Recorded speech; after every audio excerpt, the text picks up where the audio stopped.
আমাদের একজন দায়িত্বশীল গতকালকে আজকে তিনি ঢাকা থেকে গিয়েছেন সৈয়দপুর বিমানবন্দরে এবং সেখানে আইনশৃঙ্খলা বাহিনী তাকে একটা সাজানো নাটক করেছেন।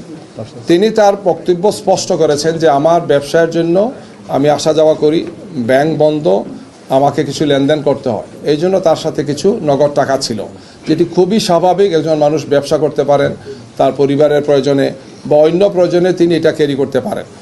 এয়ারপোর্টের মতো একটা রেস্ট্রিক্টেড এরিয়াতে যেখানে খুবই লিমিটেড মানুষের চলাফেরা, সেখানে একটা নাটক সাজানো হয়েছে যে তিনি এই টাকা নিয়ে যাচ্ছেন এবং এটার বিভিন্ন অর্থ করার জন্য বিভিন্ন ধরনের বলা হচ্ছে নিউজ করা হচ্ছে।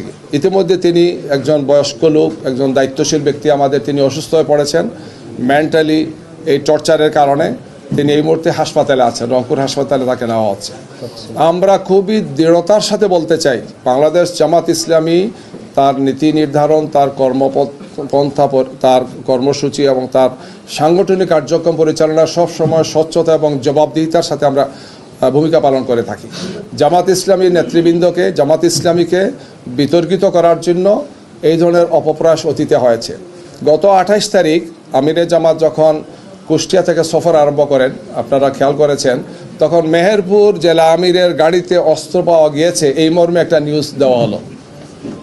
পরে দেখা গেল 1 ঘন্টার মাথায় সেটা হচ্ছে বাঁশ ছিল, লাঠি ছিল অথবা এই ধরনের ছিল, যেগুলা কাজের জন্য নেওয়া হচ্ছে, অর্থাৎ সেখানে স্টেজের কাজের জন্য নেওয়া হচ্ছে, শাবল নেওয়া হচ্ছে, কুদাল নেওয়া হচ্ছে।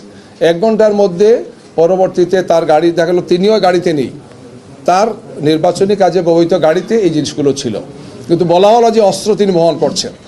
এই ধরনের উদ্দেশ্য প্রণোদিতভাবে কিছু নিউজ তৈরি করে কিছু লোক আইনশৃঙ্খলা বাহিনীর একটা অংশের যোগসাজশে আমাদের ভাবমর্যাদাকে নষ্ট করার জন্য চেষ্টা করা হচ্ছে। অথচ 1 ঘন্টার মধ্যে তাকে ছেড়ে দেওয়া হচ্ছে, তাকে বলতে তার গাড়িতে যারা ছিলেন এবং বলা হচ্ছে যেগুলো কিছুই ছিল না, এবং সেটাই আসলে বাস্তব ছিল। তো এইভাবে আমাদের সে মনে হচ্ছে যে একদল লোক রাজনৈতিকভাবে জামাত ইসলামীকে মোকাবেলা করতে ব্যর্থ হয়। জনতার এই যে বিপুল প্রত্যাশা, বিপুল যে আলহামদুলিল্লাহ আগ্রহ আমাদের দিকে, এই জন্য একের পর এক এই সমস্ত ঘটনাগুলো তারা ঘটাচ্ছেন। গিয়ে নারী কর্মীরা আমাদের কাজ করতে গিয়ে বাধার সম্মুখীন হচ্ছেন, ফিজিক্যালি তাদেরকে ইনসাল্ট করা হচ্ছে, কাজ করতে দেওয়া হচ্ছে না, উল্টো আমাদের উপর নারীদের ব্যাপার বিভিন্ন কথা ছড়ানো হচ্ছে। এবং এই ধরনের সাজানো ঘটনাগুলো অত্যন্ত স্পষ্ট হয়ে যাচ্ছে।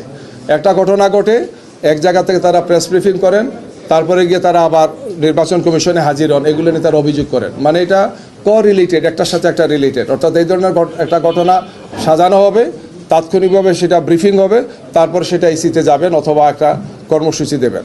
অর্থাৎ জামাত ইসলামীকে এবং আমাদের সাথে যে 11 দলীয় যে নির্বাচনী ঐক্য আছেন, তাদের সামগ্রিক অবস্থানকে প্রশ্নবিদ্ধ করার জন্য নির্বাচনকে সামনে রেখে একটি দল এই কাজগুলো করছেন। আমরা মনে করি যে এটা সুস্থ রাজনীতি নয়, এটা সুস্থ রাজনৈতিক চর্চা নয়। আমাদেরকে ফ্যাসিবাদ মুক্ত একটি বাংলাদেশে আমরা বাংলাদেশ করতে চাই।